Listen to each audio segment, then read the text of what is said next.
On attaque donc le module de neurologie du point de vue anatomique et du point de vue physiologique. On va voir des généralités aujourd'hui, c'est-à-dire l'organisation générale du système nerveux central. D'accord?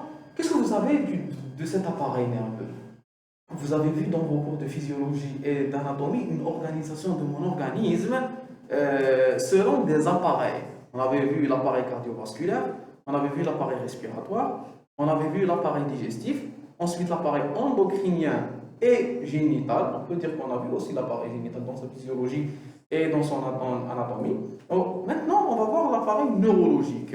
L'appareil neurologique, c'est bien, c'est intelligent de le mettre en dernier, parce que c'est un peu l'appareil ou bien le système qui va permettre l'organisation et la planification de tous les différents appareils qu'on a vus. Pourquoi c'est un peu cocasse? C'est parce que l'anatomie du système nerveux, elle est un peu vaste. Il y a beaucoup de détails à connaître et il y a une fine relation entre l'anatomie et l'histologie. Parce que anatomiquement, le système nerveux, c'est rien. On ne peut pas comparer la description du système nerveux à la description d'un os ou du foie. D'accord? C'est différent. C'est une masse de viande, d'accord, de tissu vivant. Mais dans l'anatomie, c'est un peu comparable à l'histologie des autres appareils. Vous avez compris? Donc on va voir un peu le résultat des coupes pour pouvoir décrire l'anatomie du système nerveux. Et vous allez voir que la description anatomique, elle va nous permettre de comprendre la physiologie. Vous pouvez vous dire, c'est quoi la physiologie de ce système nerveux puisqu'il ne fait que coordonner à travers des messages électriques. On va voir quelles sont les modalités de ce contrôle. Comment les messages nerveux peuvent naître au niveau de mon cerveau? Comment ils peuvent être transmis aux autres organes? Comment je peux percevoir ce qu'il y a dans mon environnement à partir des appareils sensoriels? Quel est le message nerveux? Quelle est l'interprétation du message nerveux? Quels sont les différents constituants de ce système nerveux et quelle est la fonction de chaque partie de ce système nerveux dans l'organisation de ma vie de relation ou bien de ma vie végétative? Donc, notre but, c'est un peu de comprendre ces différents aspects à travers nos cours d'anatomie et de physiologie. Donc aujourd'hui, ce sera plus de l'anatomie et de l'organisation physiologique du système nerveux. Aïe. Bon, pour référence, j'ai utilisé un cours qui a été assemblé par mon camarade Oressé Lafer. D'accord? Je remercie infiniment. Il avait pris plusieurs ouvrages d'anatomie de référence, d'accord? Le Moore, le Caminant, d'accord? Et il a assemblé un cours qu'il avait nommé Organisation du système nerveux et moelle épinière. Et ça nous avait beaucoup aidé quand il a fait ça quand nous, on était en deuxième année, d'accord? C'est-à-dire qu'il était de votre niveau. Il avait fait un cours magnifique et que je vais en profiter. Dont je vais en profiter. Dont je vais profiter. Bon. Alors, le système nerveux central ou système nerveux cérébrospinal représente le centre où s'intègrent, se coordonnent et s'élaborent les influx nerveux pour assurer les différentes fonctions de la vie. C'est-à-dire que c'est au niveau du système nerveux que vont s'élaborer, que vont se créer les messages nerveux. Mais c'est à ce niveau que vont se coordonner et s'intégrer les messages nerveux. C'est-à-dire qu'il y a non seulement l'élaboration, mais aussi la réception et l'organisation des messages nerveux pour pouvoir chapeauter les différents organes. D'accord? Vous pouvez ne pas écrire, hein? Je vais vous donner le support à la fin de la séance. Essayez de suivre. Il est composé d'un axe central, dit axe cérébrospinal, cerveau, spinal, une moelle épinière. D'accord? S'il vous plaît, dès qu'on arrive à un nouveau mot, je l'explique. Parce qu'on va avoir un lexique très vaste. Vous allez rencontrer beaucoup de nouveaux termes. D'accord? Déjà, le but de comprendre tous les termes qu'on va rencontrer aujourd'hui, c'est déjà beaucoup. D'accord? C'est bien de faire toute l'anatomie avant de commencer la physiologie pour ne pas vous perdre dans les cours de physiologie. Quand on va vous dire le message sera reçu par l'hypothalamus, ou tout le monde dit l'hypothalamus. Il va passer par le thalamus, il va passer par le bulbe, par le pont, il y aura une décussation. On ne peut pas comprendre le mécanisme général si on ne comprend pas les petits termes. Donc notre but aujourd'hui, c'est de sortir avec tous les petits termes de tous les systèmes nerveux. D'accord? Donc cérébrospinal, ça veut dire cerveau et moelle épinière. Spinal veut dire en relation avec la moelle épinière. Moelle épinière ou bien moelle spinale. D'accord? Composé du cerveau, protégé par la boîte crânienne. La boîte crânienne, c'est l'ensemble des os du crâne. Au niveau de la tête, j'ai deux types d'os. Les os de la face en avant et les os du crâne. D'accord? Très bien. Et de la moelle protégée par le canal vertébral ou canal rachidien. Donc le canal vertébral ou canal rachidien ou moelle osseuse, ou colonne vertébrale. Colonne vertébrale. Donc quand je vous dis canal vertébral ou canal rachidien, je suis en train de vous parler du canal contenu dans la colonne vertébrale. Dans la colonne vertébrale qui est située dans l'axe de mon dos. D'accord? Très bien. Donc, la moelle épinière, monsieur moelle osseuse. La moelle osseuse, c'est quoi? Très bien. On avait dit que c'était le site de l'hématopoïèse. C'est au niveau de la moelle osseuse qu'il y avait la synthèse des cellules sanguines. Ici, on est en train de parler de... Voilà. La moelle épinière, c'est une partie du système nerveux. D'accord? Elle est située dans la colonne vertébrale. Là, jusque-là, c'est d'accord? Très bien. Elle est protégée par le canal vertébral ou rachidien, c'est-à-dire que les deux parties de ce système nerveux central, elles sont protégées par une composition osseuse. Pour le cerveau, c'est la boîte crânienne. Pour la moelle épinière, c'est les vertèbres. D'accord? Donc, toute lésion de la boîte crânienne ou bien des vertèbres pourrait être très nocive dans le système nerveux. D'accord? Très bien. On avance.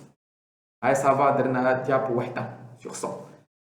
Il est composé de deux parties, une partie haute et une partie basse. La partie haute, c'est les centres supérieurs. Les centres supérieurs ou bien néocortex. S'il vous plaît, pourquoi néo?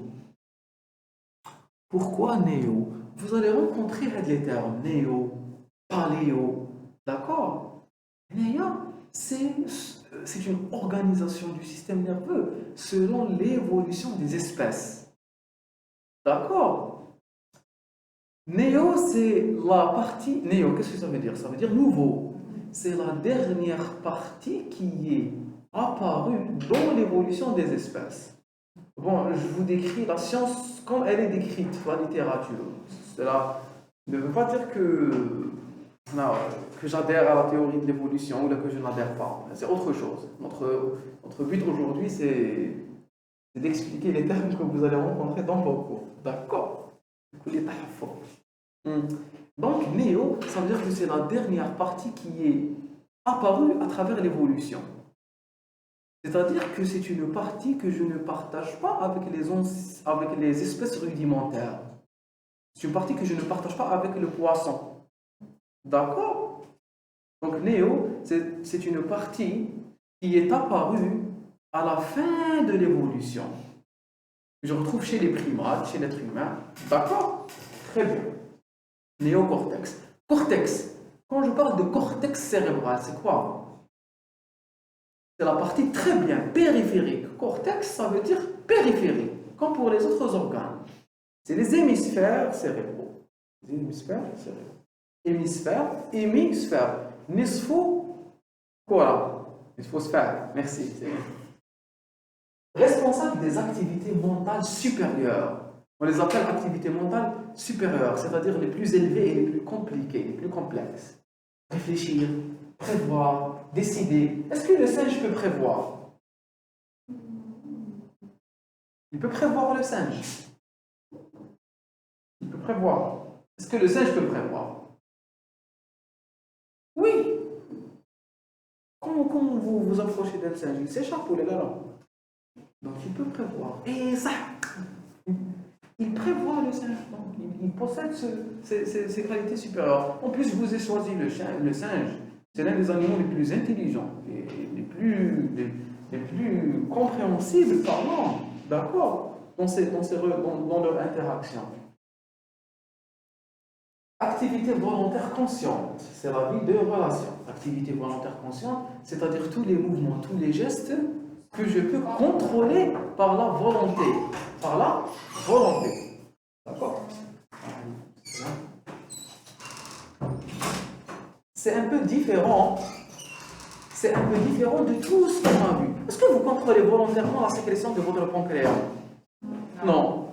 Ici, on va introduire de nouvelles notions où il y a un message nerveux qui dépend de votre volonté. C'est-à-dire que vous décidez vous-même de faire la chose, de réaliser le mouvement.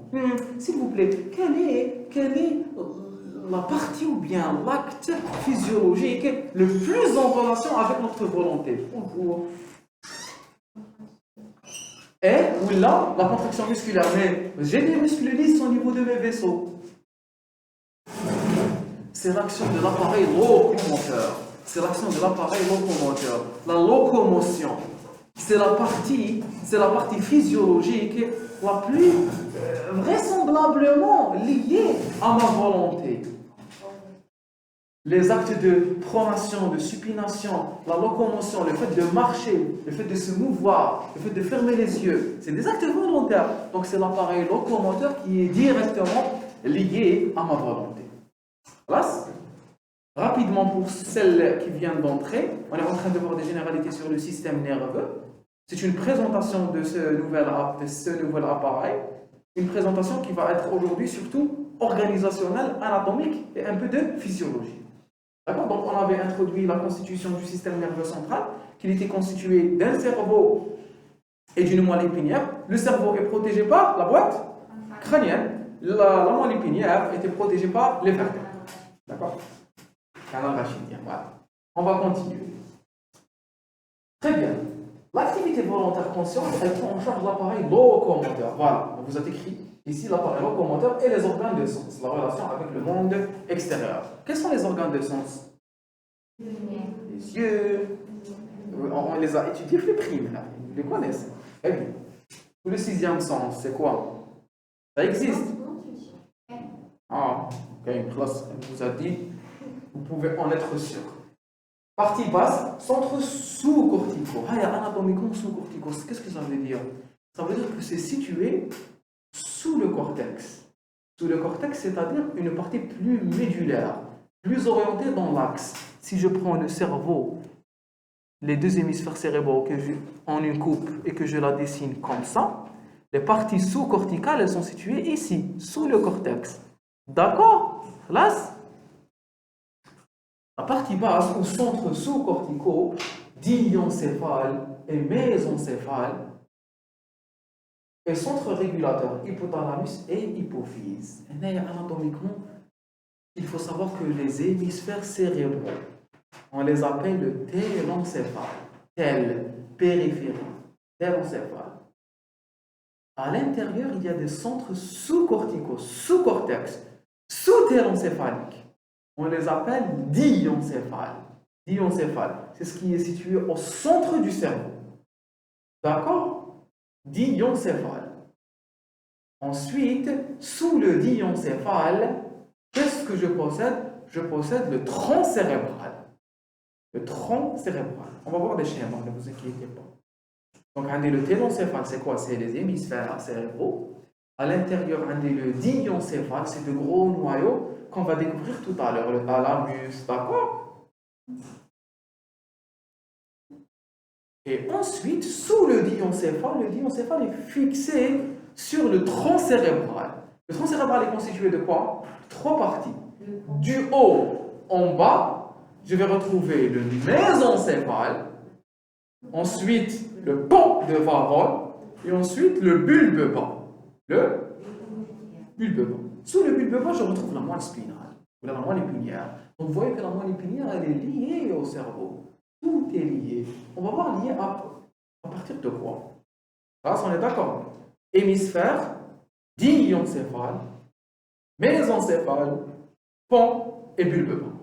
Là, le tronc cérébral, il y a les trois parties, mésencéphale, pont et bulbe bas. Derrière eux, on va retrouver le cervelet. On va retrouver le cervelet. Là, on est d'accord? C'est dans votre tête. Allez, la partie basse, centre sous-corticaux, diencéphale, mésencéphale et centre régulateur, hypothalamus et hypophyse.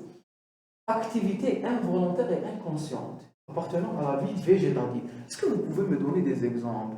Qu'est-ce que vous connaissez de tout ça? On a rencontré des organes appartenant à cette partie. Qu'est-ce qu'on avait vu? On avait vu l'hypothalamus et l'hypophyse. L'hypothalamus qui était un centre régulateur de tous les axes endocriniens. Tous les axes endocriniens. On avait dit que c'était un appareil neuro-endocrine. On avait vu sa partie endocrine. On avait vu qu'il avait la capacité de synthétiser de l'ocytocine, qu'il avait la capacité de synthétiser l'ADH. On avait vu qu'il était en relation, on avait dit qu'il était en relation avec le système nerveux. On va voir quelle est cette relation avec le système nerveux. Ensuite, on a parlé de l'hypophyse. On avait divisé en deux parties la post-hypophyse qui est un prolongement de l'hypothalamus et l'anti-hypophyse qui était un organe indépendant qui était endocrino-sécréteur. Là, vous vous en souvenez? C'est tout âge. Ça fait même pas une semaine. Vous avez eu le module. Vous? Et le reste, on a plein de classes. C'est rattrapable. Tout est rattrapable. D'accord? Il faut juste... Allez. Activité involontaire. Allez, on continue. Activité involontaire et inconsciente appartenant à la vie végétative. La vie végétative, c'est la vie qui ne dépend pas de ma conscience et de ma relation avec l'extérieur. Yek, place, ti. Prend en charge les appareils cardiovasculaires, respiratoires, digestifs, urogénital, endocriniens, tous les appareils. Toutes les unités qu'on avait vues, on y avait abordé un contrôle nerveux. Soit dans l'appareil digestif, on avait parlé d'un contrôle nerveux à travers le système sympathique et parasympathique. Dans l'appareil cardiovasculaire, on avait dit que le système sympathique était plutôt cardiotonique alors que le système parasympathique était cardiomodulateur. Vous vous en souvenez? On va voir maintenant quelle est l'organisation de ce système qui permet l'organisation des autres différents appareils. Même si le système nerveux autonome, vous l'avez abordé un peu l'an dernier. Très bien, voici une coupe sagittale de mon cerveau. D'accord? Donc, est-ce que c'est clair pour vous? Oui, allez, je ne sais pas, on ne va pas lire tous les schémas. L'essentiel, regardez, voici l'organisation générale. Ici, j'ai de l'os. Sous l'os, qu'est-ce que j'ai? J'ai des méninges. Sahaya, qu'on va découvrir en détail. J'ai combien de méninges? 3. La dure mère, l'arachnoïde et la pie-mère. D'accord? Ensuite, j'ai le cerveau, le télencéphale. D'accord? Avec des circonvolutions. Ensuite, j'ai ici le corps calleux. Le corps calleux qui va permettre de lier les deux hémisphères entre eux. C'est des communications de substances blanches. Dans certaines interventions, quand on a commencé à découvrir la neurochirurgie, on pouvait prendre des personnes et leur couper ce corps calleux. Comment on appelle ça? Une même... T'as faux Pif. La bande dessinée, vous connaissez Pif? Pif et Hercule, vous connaissez pas? Un vieux, non? Pif, non, un chien et un chat, Pif et Hercule. Il y a des séries, تعرفوا المجلات اللي BD bande dessinée. Vous تعرفوا Mickey, l'Arabe Saghir. Est-ce que vous avez lu? Vous n'avez pas lu le bande dessinée? Hein? Je lisais beaucoup l'Arabe Saghir, Pif et Hercule, Mickey. Oui, j'accepte. D'accord. Pif et Hercule, كاين واحد une des bandes dessinées واسمها Lobotomie. Lobotomie زعما هذا c'est un investigateur. وهو زعما c'est un loup. L'essentiel il est idiot. وعلاش il est idiot؟ هكا. بصح سماوه Lobotomie. Parce que j'arrive pas à vous expliquer. Parce que Zahma, il est lobotomisé. On lui a fait le truc. On lui a coupé le corps calleux. C'est pour vous dire que l'intervention s'appelle lobotomie. Voilà. D'accord? Lobotomie. Les deux lobes, on les sépare l'un de l'autre. La lobotomie. Pourquoi on l'a fait? On a essayé de la faire pour traiter les crises convulsives, les épilepsies. Donc, il y a une épilepsie, un foyer épileptique au niveau du cerveau, un foyer hypersynchrone qui se décharge, cette décharge va ensuite se généraliser dans toutes les cellules cérébrales, les deux hémisphères. Donc, on coupe la liaison entre les deux cerveaux, mais je ne généralise pas. pour que l'influx nerveux ne va pas vers toutes les autres cellules nerveuses. Ça diminue la fréquence des crises. Ça, on ne le fait plus. D'accord? On ne sait pas quelles sont les vraies conséquences de la lobotomie. D'accord? Très bien, donc je fais la pif et Hercule. Et j'essaie de vous partager ce soir, Inch'Allah.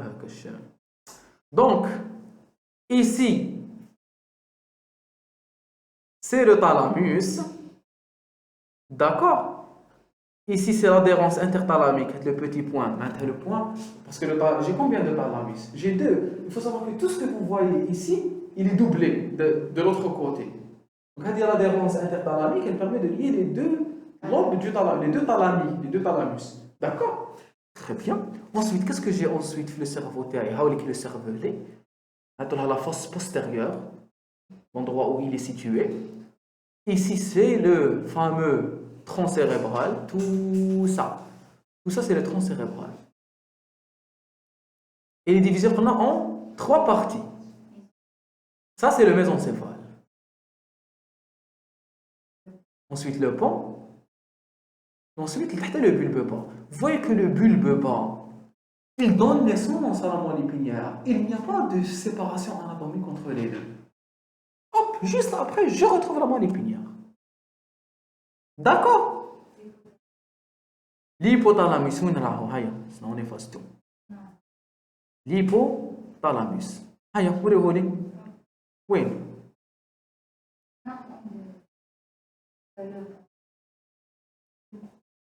هاوليك l'hypothalamus. D'accord? وهاوليك l'hypophyse. La relation entre les deux, c'est la tige pituitaire. Place. Qu'est-ce qui nous manque? Voilà. En général, c'est un peu ça. On va voir les détails au fur et à mesure. Vous avez compris un peu l'organisation générale de ce cerveau. On continue. L'équilibre des deux systèmes gère la vie psychique. Quel système? Central et périphérique? Non. On n'avait pas parlé de ça. On a le système conscient et le système végétatif. D'accord? L'équilibre entre les deux systèmes, le système conscient et le système inconscient, gère la vie psychique, aptitude mentale, l'intelligence. Est-ce que l'intelligence est acquise ou elle est innée? Non. Peut-être, oui. Peut-être. Donnez-moi une réponse. Cherchez. Répondez-moi la prochaine fois. Elle est acquise. Ceux qui disent acquise, pourquoi ils n'ont pas trouvé une méthode pour devenir super intelligent, trouver un moyen de devenir riche facilement et ne pas venir étudier?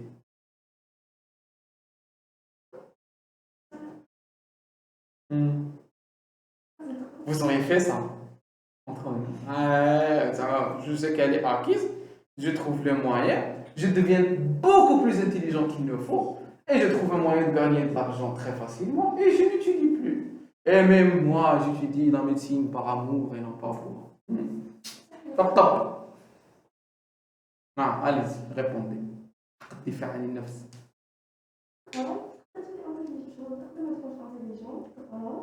est intelligent. Bzaf. Ouais. Elle n'est pas d'accord avec vous. On va reporter ce débat très intéressant plus tard. Elle va vous expliquer comment devenir riche. Bien. Merci. D'accord. Et ça, si vous approuvez que l'intelligence est acquise, maintenant, on l'acquiert. Il y a des livres qui sont dans Donald Trump. How to become rich. Comment devenir riche. Allez, cerveau, diencéphale, réfléchissez, cherchez. Cerveau, diencéphale, cervelet et tronc encéphalique constituent l'encéphale, qui est situé dans la boîte crânienne. Il y a un saut de ligne. Dans la boîte crânienne, isolée des parois osseuses par les méninges. Donc ici, on va essayer de séparer mon système nerveux central en deux parties. La partie haute, qui est située au-dessus du cou, et la partie basse qui est située dans le cou et en bas. La partie qui est située au-dessus du cou, c'est le cerveau. Le cerveau, c'est quoi? C'est le téloncéphale. Ensuite, le diencéphale, c'est ce qu'il y a à l'intérieur du cerveau. Le cervelet dans la fosse postérieure, Et le tronc cérébral. Non. La nuque. Mésencéphale, pont et le bulbe bas. Oui, c'est la même chose. Tronc encéphalique, ça veut dire tronc cérébral. Très bien. Les parties, le télencéphale jusqu'au tronc, on les appelle encéphales. Encéphales. Parce qu'ils sont situés dans la partie céphalique de l'organisme, de mon corps. Céphalique. Australe. D'accord? Dans la boîte crânienne, isolée des parois osseuses. La paroi osseuse, comment on l'a appelée là? Boîte crânienne. Il est séparé de la boîte crânienne par les méninges. Par les méninges. Très bien. Allez, on avance. Le cerveau, c'est la partie la plus volumineuse de l'encéphale. C'est la partie la plus volumineuse si on la compare à le diencéphale, le tronc cérébral, le cervelet. D'accord? Constitué de un cortex, on l'appelle pallium. Le cortex, c'est la partie la plus périphérique du cerveau. C'est un peu la substance grise. D'accord? C'est la substance grise. Parce qu'il faut savoir que dans le cerveau, la substance grise est périphérique. La substance blanche, elle est centrale. Et la moléculaire, c'est l'inverse. La substance grise est centrale, la substance blanche est périphérique. Yek? On va voir des schémas. Donc, il est constitué de ce cortex qui est de la substance grise, ensuite d'une substance blanche qui est située juste au-dessous. Ainsi, anatomiquement, la substance blanche, elle est située où? Elle est située entre la substance grise et le diencéphale. Ça, vous là? Regardez. Avec la substance grise, elle est périphérique. D'accord? C'est le diencéphale. La substance blanche, c'est ça, c'est ce qu'il y a entre les deux. C'est ce qu'il y a entre la substance grise et le diencéphale. Dans le cerveau, la substance grise est périphérique. On va voir pourquoi. C'est pour avoir une certaine surface. D'accord? Avoir une surface plus importante. Il faut dès maintenant connaître tous ces détails. D'accord? Pour comprendre beaucoup de termes et beaucoup de notions, la neuro, qui comme un AVC suscapsulaire ou un AVC sous-capsulaire, c'est quoi la différence entre les deux? Pourquoi un, il est plus important? Faire compris ça, un AVC, les centres supérieurs. La lésion sera une partie très haute. Comparé à une lésion qui est beaucoup plus basse. La conséquence clinique, elle est importante où? Quand c'est haut situé ou quand c'est bas situé? Bas situé. C'est faux. Et vous allez comprendre. C'est haut ou là-bas? C'est bas. Ou le frère, le monde m'a répondu, donc ça compte pas. On va voir pourquoi. D'accord? Plus c'est haut situé, moins c'est grave. Jusqu'à une certaine partie où il commence à se diviser. D'accord? En général, on utilise la capsule pour différencier les deux. Vous allez comprendre pourquoi. Vous allez comprendre. L'essentiel, suivez avec moi. La progression de ce cours, elle est très intelligente. Le mésencéphale, c'est la première partie du tronc cérébral. C'est ça. Donc le diencéphale après le mésencéphale. Très bien. Le diencéphale, c'est ça, c'est le centre du cerveau. Tout le mésencéphale. Le mésencéphale, c'est une partie du tronc. D'accord? Diencéphale, non. Fais des noyaux, qui m'a le thalamus. Fais de la substance grise. D'accord? Non. Oui. C'est les organes. C'est les cellules, d'accord? Allez, on avance.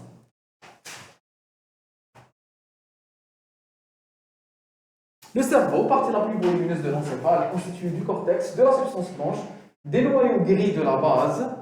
C'est quoi les noyaux gris? On les appelle noyaux gris de la base ou bien les noyaux gris centraux, NGC. Les noyaux gris centraux, c'est quoi? C'est un ensemble, c'est des boules de substance grise. C'est des boules de substance grise qui baignent dans la substance blanche du cerveau. Le cerveau, où il y a la substance grise? Il y a la substance grise fait deux régions. Il y a de la substance grise périphérique, c'est le cortex, Il y a aussi de la substance grise qui baigne dans la substance blanche. Qui baigne dans la substance blanche. Qui est responsable de quoi? On va voir ces fonctions. On va voir ces fonctions. Quand on va voir le système extra-pyramidal. Il y a un cours en physiologie, il est loin et plus central. Classe J. Et les cavités de l'encéphale adulte. Les cavités, c'est quoi? C'est des vides ventricules latéraux et partie supérieure du troisième ventricule qui dérive du téloncéphale. Là, on vous a introduit un nouvel organe. C'est quoi le nouvel organe? C'est les ventricules. Il faut savoir que mon système nerveux, il contient des espaces qui contiennent des liquides. Ils contiennent le liquide cérébrospinal. Le liquide cérébrospinal. Vous le connaissez? Quand on fait une ponction lombaire, vous connaissez la ponction lombaire? On prend une aiguille et on ponctionne. Qu'est-ce qu'on tire? Un liquide. C'est ce liquide. Le LCR. D'accord? C'est le liquide céphalo-rachidien. Céphalo-rachidien ou bien cérébrospinal. C'est la même chose. On peut comme liquide céphalo, tête, rachidien, colonne. Ou le liquide cerveau, spinal, d'accord? Donc c'est un peu la même chose. C'est un peu la même chose. Classe? On est d'accord? Tout le monde est d'accord? Le liquide, il a une circulation. On va découvrir dans un cours qui s'appelle ventricule et circulation du liquide cérébro-spinal. C'est un cours physiologie ou anatomie. Le liquide cérébrospinal, il naît au niveau des plexus choroïdes. Les cellules, le tissu qui lui donne naissance, qui le synthétise et qui le sécrète, il est appelé plexus choroïde. Et le plexus choroïde, il est situé dans les méninges. Dans les méninges et dans les ventricules. Dans les ventricules. On va voir quelle est la circulation. Ils sont situés au niveau des ventricules et des méninges. Et on va voir l'organisation des ventricules latéraux, troisième ventricule, quatrième ventricule. D'accord? Allez. Les ventricules, toutes les parties que je viens de citer, mais le cortex, c'est les ventricules, elles dérivent du téloncéphale. Elles dérivent du téloncéphale. Dans l'évolution des espèces, il y a un téloncéphale où le téloncéphale, il évolue, il se différencie en plusieurs parties des atomes. D'accord? Le diencéphale, donc c'est le téloncéphale. Quand on de quoi est constitué, un QCM en anatomie, le téloncéphale comprend, oui, c'est plusieurs parties. Qu'est-ce que vous devez répondre? Vous devez prendre des parties. Le cortex, la substance blanche sous-corticale, les noyaux gris, les cavités de l'encéphale qui sont les ventricules latéraux et la partie supérieure du troisième ventricule. Le diencéphale qui prolonge. Je ne comprends pas pourquoi je ne trouve plus de schéma. Il y a plus de schéma. Parce que d'être bzaf.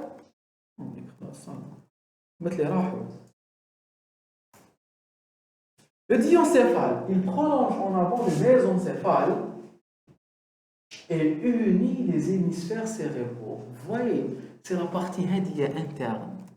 C'est la partie interne qui va lier les deux hémisphères. C'est le diencéphale. Il est situé en avant du mésencéphale. Le mésencéphale. La mésencéphale, c'est quoi? C'est la première partie du tronc cérébral. Faut où est le diencéphale? Faut où est en avant? Parce que l'orientation, le cerveau, elle est faite comme ça. De bas en haut et d'arrière en avant. Donc, le diencéphale, il est situé en haut et en avant du mésencéphale. D'accord? Très bien, très bien.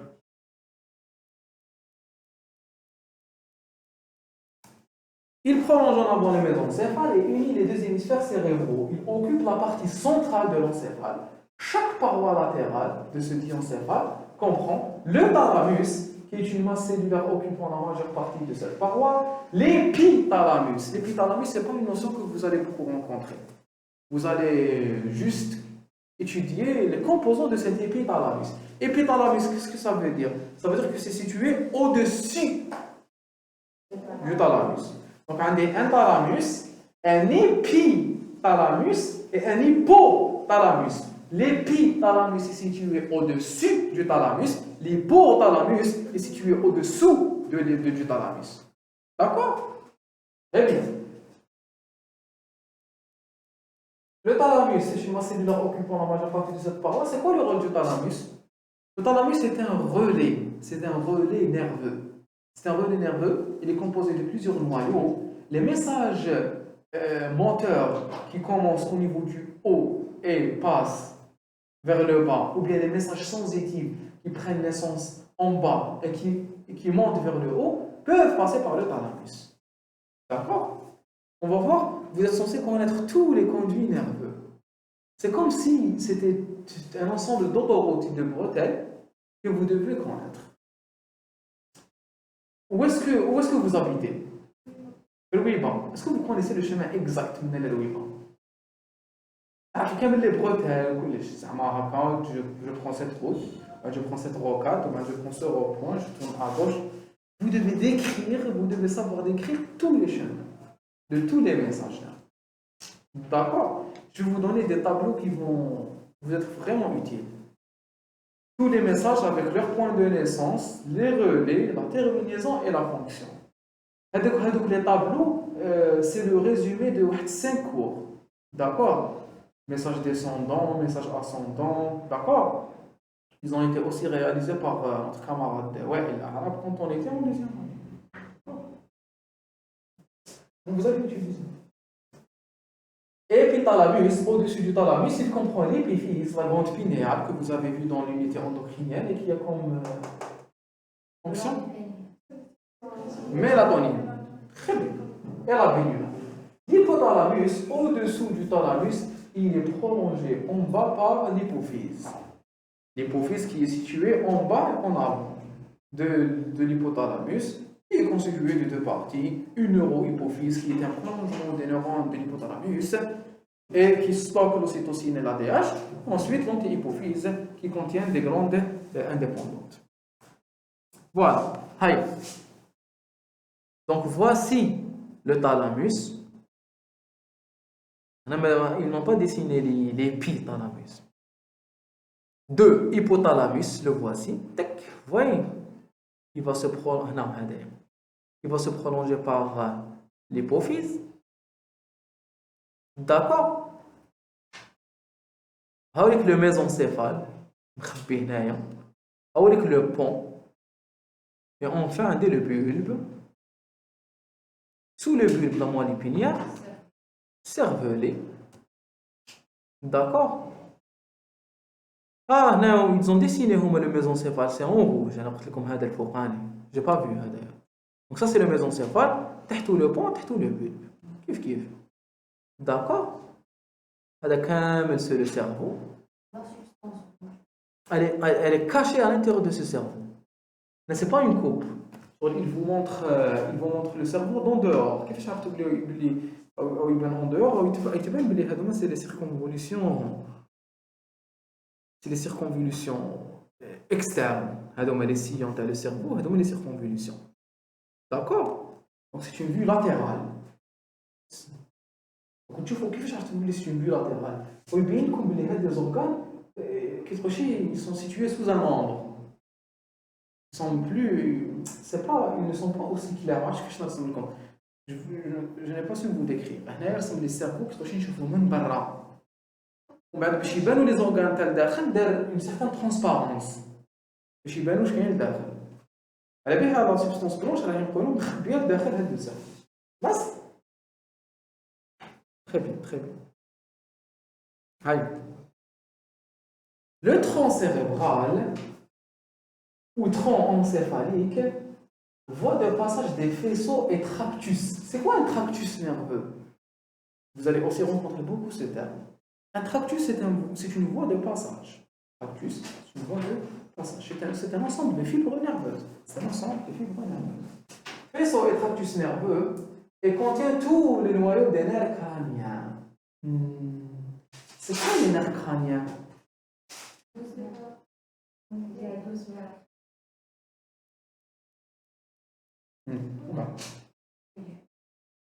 C'est quoi les nerfs crâniens? Définissez les nerfs crâniens. Le corps Oui. c'est dans les os de la crâne. Oui. Vous me donnez des caractéristiques. Une définition. C'est un ensemble de nerfs qui permettent de contrôler la partie rostrale de l'organisme. Il contrôle la vision, l'olfaction, l'oculomotricité, d'accord? Qui prennent naissance au niveau du tronc cérébral et qui contrôle plusieurs parties du crâne. Les noyaux.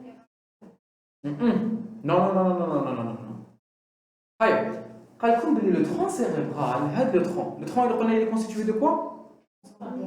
Trois parties, mésencéphale, pont et bulbe bas. Yeah?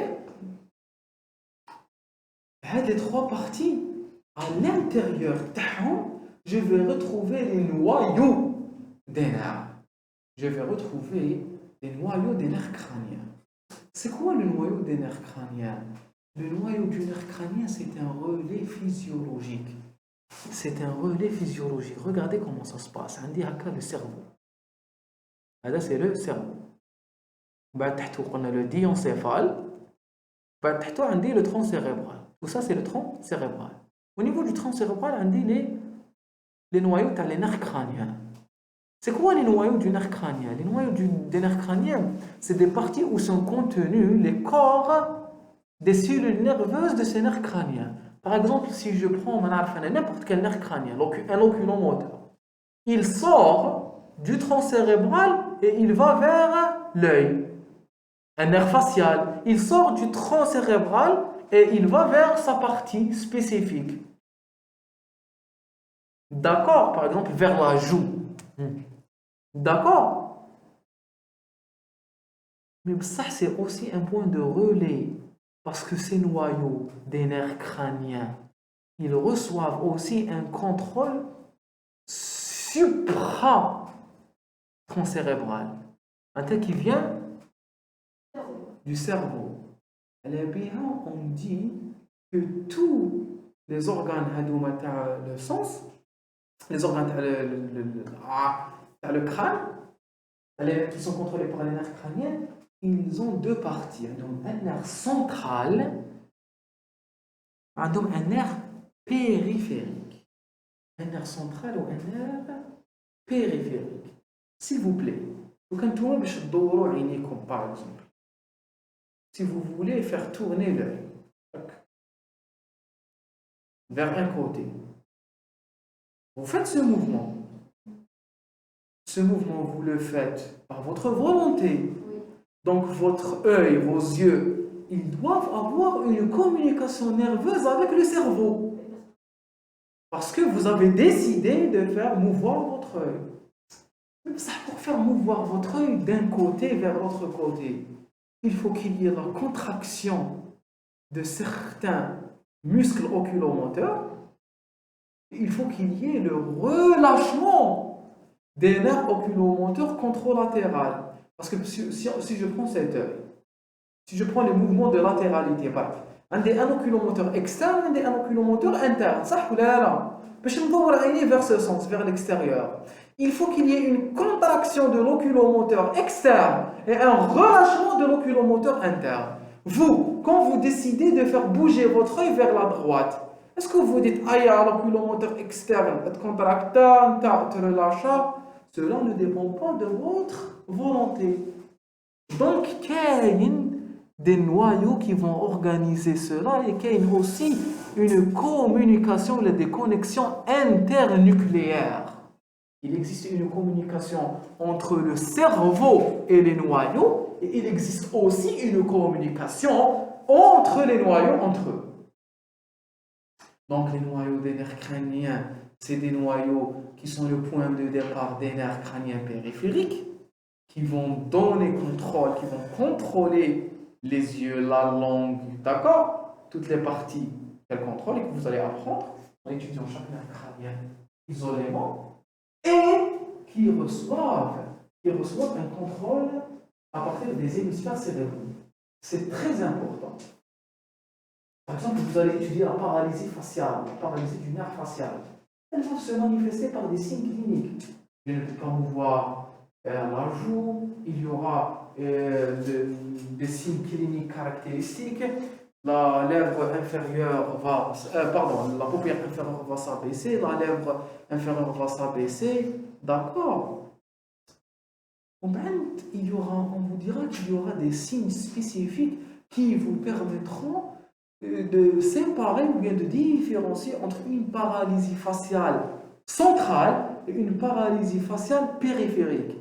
Par définition, la paralysie faciale périphérique, c'est une paralysie du nerf facial, du nerf qui démarre du tronc cérébral vers la face.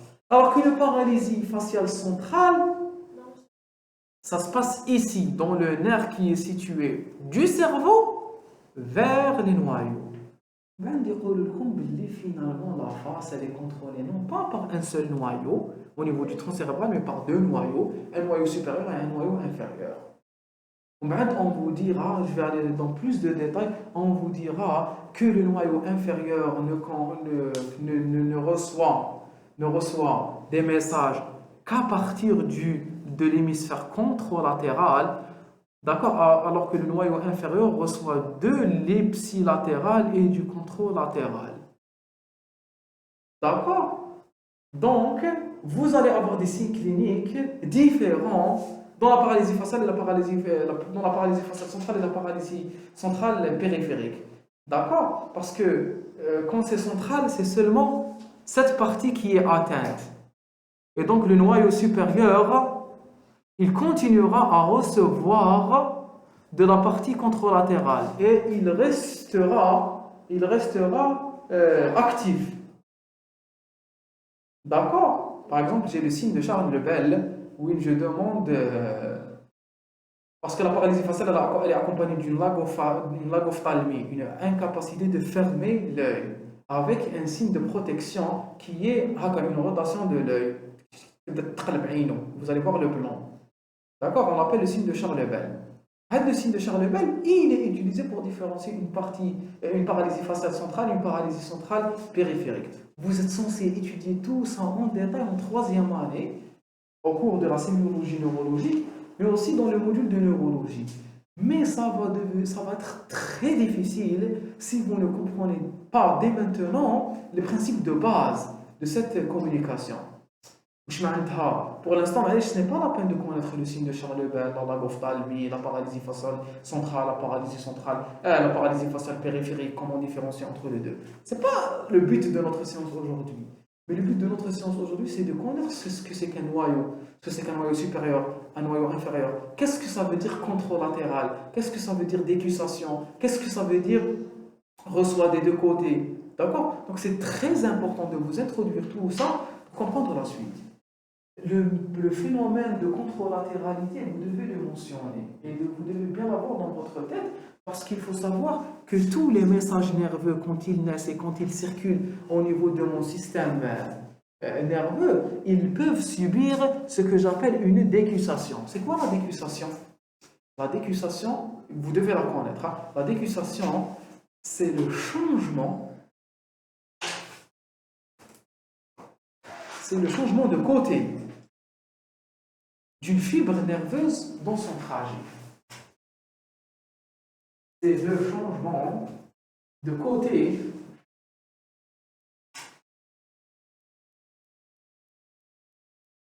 dans lequel chemine la fibre nerveuse dans son trajet. C'est le changement de côté de la fibre nerveuse dans son trajet. Elle change de côté. Si je vous dis le faisceau pyramidal, il est au niveau de l'hémisphère.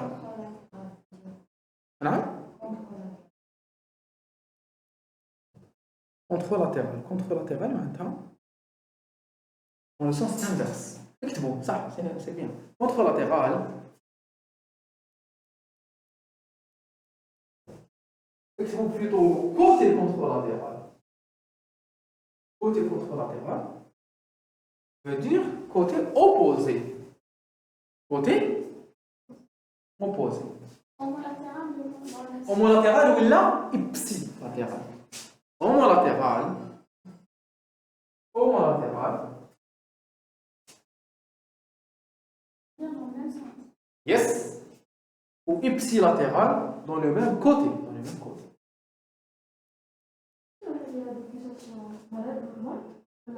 Non. Mais je te dis non. C'est ce qui se passe anatomiquement. C'est une description anatomique. C'est important pour comprendre les syndromes. Quand vous allez par exemple voir vous allez décrire les différents syndromes. Les bisections de moelle par exemple. D'accord. يقول لكم واحد لا moelle épinière تقطع غير النص. ضربوه بموس. Vous allez voir ça في les services تاع neuro. D'accord. لازم تعرفوا باللي la perte de la sensibilité elle va être située d'un côté. La perte spécifique, la perte de la motricité, elle va être située d'un côté. La perte de la sensibilité épicritique et thermo-algésique, elle ne sera pas la même. Le monsieur, le tact, il le toucher, ou il ou la douleur, il ne va pas perdre les fonctions du même côté. Pourquoi? Parce que les fibres nerveuses qui transportent ces messages ne suivent pas le même cheminement. Allez bien, vous allez étudier en neurologie, en sémiologie, le syndrome rachidien, le syndrome lésionnel ou le syndrome sous-lésionnel. Sous-lésionnel, c'est ce qui se passe au-dessous de la lésion. Et vous ne pouvez pas comprendre ces manifestations cliniques sans comprendre le cheminement normal. Qui a dit le faisceau pyramidal, il naît ici, il passe par la capsule interne. Le bulbe bas, le bulbe bas, c'est la partie inférieure le tronc cérébral. هنا جايه يقول لكم بلي كي يلحق le bulbe bas il décusse, il change de côté. انت هنا صارت la lésion فوق le bulbe bas. Voilà, oui. Pour le bulbe bas. C'est ce qui se passe par exemple في les AVC, un AVC cérébral. وكان يصرى هنايا شوفوا يكتب وحده احبس. Voilà. هنا تصرى une décussation. لو كان بعد الشر هذا le monsieur AVC ischémique هنا طق de ce côté, il va perdre les fonctions motrices du côté contralatéral. Pourquoi? Parce que les fibres nerveuses, situées du côté droit, elles contrôlent les muscles du côté gauche. Voilà, parce qu'elles décussent. Vous allez voir qu'il y a une prédominance sur les extenseurs et sur les raccourcisseurs. On vous dira c'est pour cela que l'AVC va nous donner une certaine attitude. Il y a un AVC, pourquoi? C'est la marche en fauchant. Parce que puisqu'il y a une atteinte des raccourcisseurs sur le membre inférieur, quand un muscle est atteint, il s'affaiblit, c'est le muscle contralatéral qui prend le dessus. Donc, puisque les raccourcisseurs sont atteints, ce sera les extenseurs qui prendront le dessus. Donc le membre inférieur est en extension rigide. D'accord? Quand il y a un défaut de flexion. Parce qu'au niveau du syndrome pyramidal, il y a une levée de l'inhibition supraspinale, donc une rigidité. Elle sera la rigidité le membre inférieur, d'accord? Elle sera une rigidité de la flexion, il y a en fauchant. La double marche en fauchant, elle sera là ou là.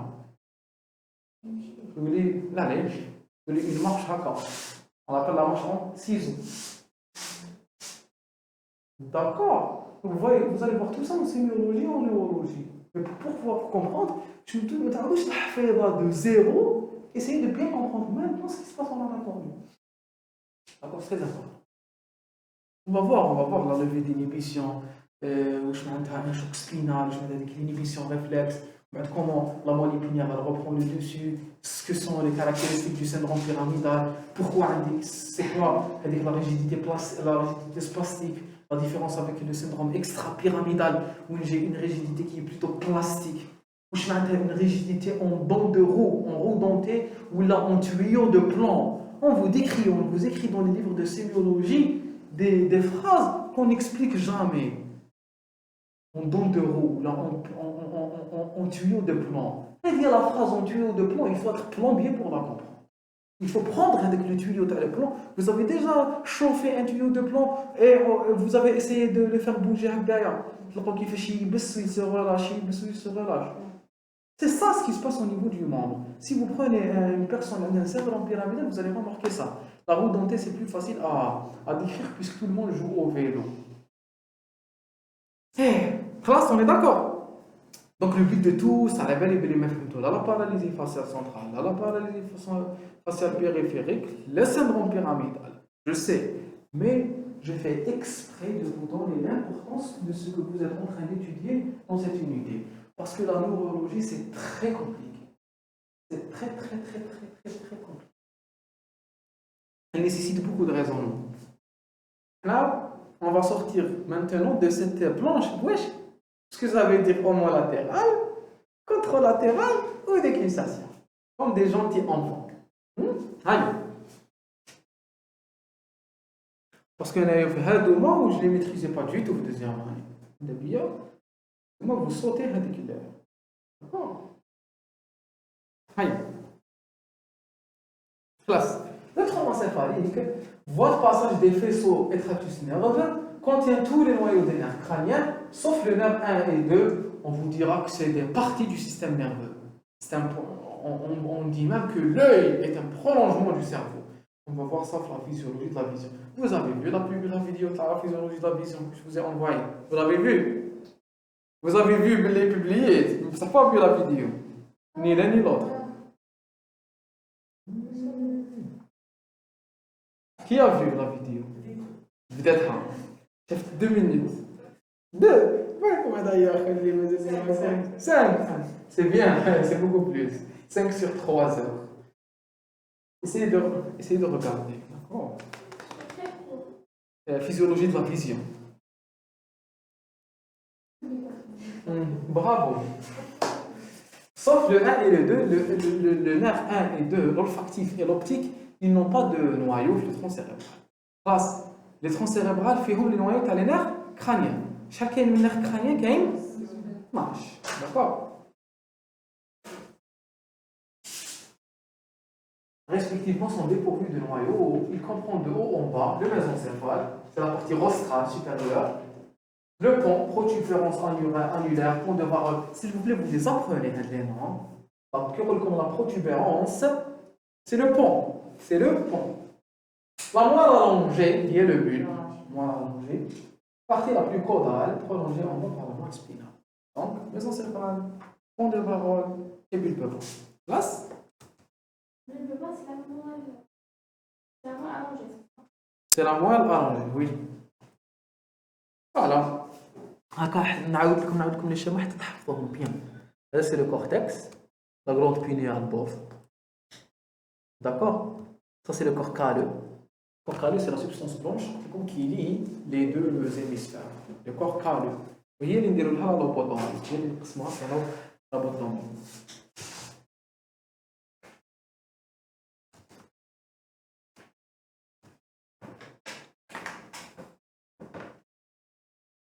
Je ne sais pas pourquoi quand j'ai ajouté la planche, j'avais dit je leur montre le chiasma. Je sais pas pourquoi. Chiasma optique. D'accord? C'est le point de c'est pour vous parler de décussation, je pense. C'est le nerf. Ah voilà, c'est le nerf optique. D'accord? La naissance du nerf optique. C'est pour vous dire que le nerf optique ne possède pas de noyau. D'accord? Alors, il y a l'organisation des fibres optiques. De la rétine jusqu'au cerveau. Qu'est-ce que j'ai dit le noyau, le tronc cérébral? Ça se passe ici. Le tout se passe au-dessus du tronc cérébral. Pour le tronc cérébral. Il n'est pas qu'un lié. De l'œil, hop, vers le cerveau. Non, non. Pas de noyau, pas de noyau. Liquide blanc. Liquide cérébrospinal. Le liquide cérébrospinal. Le LCR. C'est le LCR. Il baigne qu'il y a un système de circulation. qu'il y a une communication entre l'appareil cardiovasculaire, le système sanguin ou le LCR. Il y a des échanges. Il y a des barrières hémato-méningées qui vont contrôler les échanges. D'accord? Le CO2, la concentration du CO2 dans le sang, ou la concentration du CO2 dans le LCR, et que la concentration du CO2 dans le LCR contrôlait la respiration. Vous vous en souvenez, qui était dans l'appareil cardiovasculaire, la régulation, vous en avez parlé. Oui. D'accord? Donc il y a des échanges entre le sang et le liquide cérébrospinal. Donc le cerveau, il baigne dans le liquide cérébrospinal. Voilà, mon épinière qui fait. Il a une circulation, oui. Il a une circulation, il est tout le temps en échange. Le cas où il sera un problème de l'élimination, où il sera une surproduction, il est produit beaucoup plus rapidement qu'il ne faut, où je n'arrive pas à l'éliminer, j'aurai une hyperpression intracrânienne. La fameuse hydrocéphalie. L'hydrocéphalie, c'est une augmentation de la pression intracérébrale à cause d'une augmentation d'un excès de liquide cérébrospinal. Très fréquent. Tout le cerveau baigne dans ce liquide. Oui, tout le système nerveux central baigne dans ce liquide. Là, il est serré. Quand il s'infecte, j'ai des méningites qui peuvent évoluer en des encéphalites. D'accord? Là, c'est clair. Oui, ces nerfs crâniens sont noyaux. Vous voyez l'olfactif. L'olfactif, sont noyaux. Il n'a pas de noyau. Non. Oui, c'est une exception. Comme les nerfs optiques ou les nerfs olfactifs ne prennent pas naissance au niveau du tronc cérébral. Au niveau de la rétine. L'olfactif. D'accord? Attention, les détails, vous devez les connaître. Monsieur, j'ai vérifié. Concussion. Concussion. يلعبوا الفوتبول الامريكان كيخبطوا بين راسهم صار داخل concussion فهذاك لو ليكيد Cérébrospinal. صاروا des tumeurs Ça favorise les traumatismes, favorise l'apparition de tumeurs. Quelles tumeurs, ça? Vous oubliez, des tumeurs malignes ou les bénignes? Je vais chercher, je ne sais pas, mais même si il meurt sans connaître la cause. Merci, c'est une nouvelle information. Je ne le connaissais pas, je vais chercher.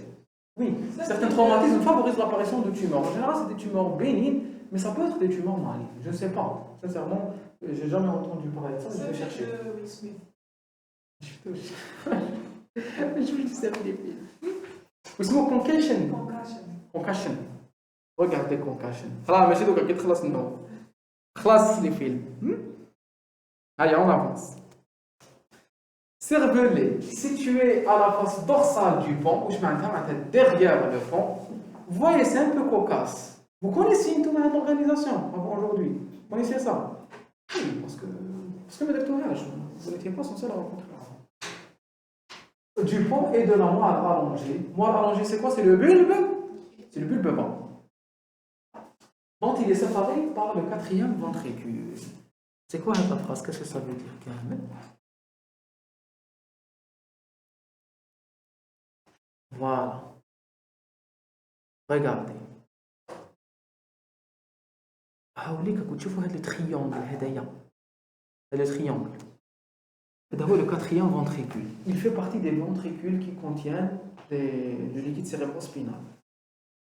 Le quatrième ventricule, il sépare le bulbe et le pont et le bulbe. Il les sépare du cervelet. Donc, le cervelet est situé au niveau de la face dorsale du tronc cérébral, dont il est séparé par le quatrième ventricule. Là, on est d'accord? Tout le monde est d'accord? Très bien, on avance. Il faut le calquer, le schéma. Il faut le calquer. J'ai utilisé l'application Visual Body. On a fait la تعرفوها. Avec 3 dimensions, elle fait l'anatomie. Chaque jour, je l'utilisais pendant au moins 1 heure. Ou je fais une partie de le cours, je vais essayer de voir que je t'ai. Il faut télécharger. Bon, c'est pas les mentions légales et tout. Je ne sais pas ce que vous en faites, mais bon. Allez. L'équilibre des deux systèmes. Non. Voilà. Situé à la face dorsale du pont et de la moelle allongée dont il est séparé par le 4e ventricule. Il joue un rôle dans l'équilibre, le rôle du cerveau, dans l'équilibre, le tonus et le mouvement automatique. On va voir cela physiologie, d'accord?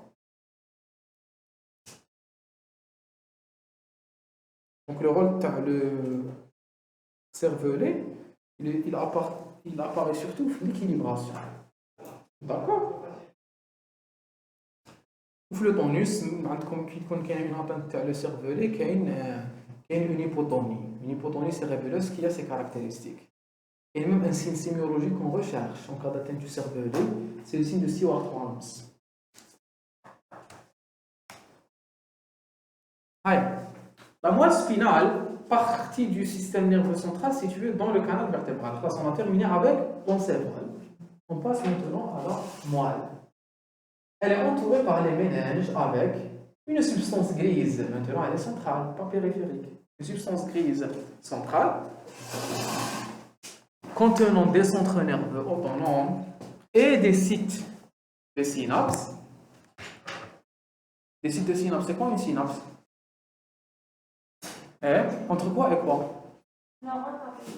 Un neurone avec un autre neurone, très bien. C'est ce que vous avez vu au lycée les réflexes. شفتوا كي كانوا يرسموا لكم هكا نرسم مقطع من اسمها العربية راحت العربية نقع الشوكي. D'accord, oui, vous voyez, on vous a dessiné une fibre nerveuse sensitive, motrice. Toute la moelle épinière, c'est ça son rôle. C'est un ensemble de relais organisés par étage. Donc, la moelle. La moelle, c'est ça. Avec la moelle. C'est un site de connexion d'une des fibres afférentes ou des fibres efférentes, sensorielles et motrices, avec des fibres descendantes. Ils sont responsables du contrôle, on appelle ça le contrôle supraspinal. Tout quand vous voulez faire bouger votre bras, votre membre supérieur, vous le contrôlez par des fibres motrices. Ça, ou là. Ça, les fibres motrices, elles doivent recevoir un contrôle supraspinal. Mais le cerveau, il est volontaire. Et là, quand ça a une section, la moelle, elle ne dépend plus du cerveau. Elle peut être une paralysie. Il ne peut plus contrôler par sa volonté sa main. Il n'y a plus de la connexion. La rigidité parce qu'on laisse la moelle épinière à elle-même.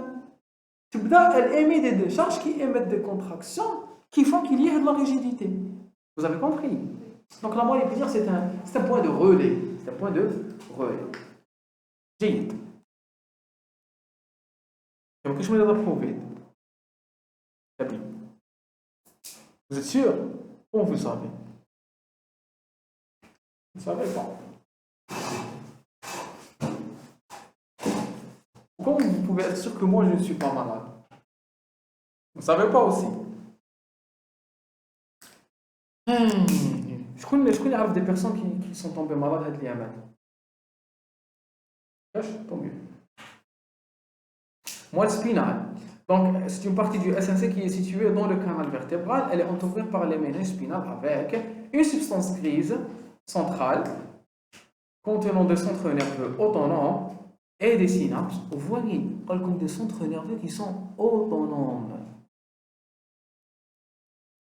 Des centres nerveux qui peuvent eux-mêmes réaliser leurs fonctions. Mais ça qui reste, il ne faut jamais oublier qu'ils restent sous la dépendance du cortex ou là de l'encéphale. Là, vous êtes d'accord? Une substance blanche périphérique correspondant au tractus, tractus et faisceau nerveux, La substance blanche, elle est constituée de tractus et de faisceaux nerveux, véhiculant des influx moteurs et sensitifs. Mais bon, les moteurs qui font descendent, puisqu'on va les membres. Sensitifs, ils sont ascendants.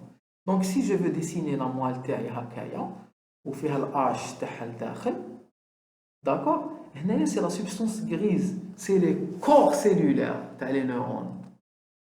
ومن بعد يخرجوا منها ويدخلوا منها d'un côté, mais il faut savoir que فيها هاد la substance blanche هادية. هاد la substance blanche c'est quoi? C'est une autoroute اللي طالعين وهابطين فيها les faisceaux nerveux. Vite. D'accord, c'est comme une autoroute qui donne un cheminement aux fibres nerveuses. Voilà. Bravo. Voilà. Bon, bien sûr, les racines, elles ont une certaine organisation. Comme les racines antérieures motrices ou les racines postérieures. Les racines postérieures, elles sont sensitives. Regardez, elles contiennent un ganglion. Et le ganglion, c'est quoi son rôle? Le ganglion rachidien. Le عقدة الشوكية.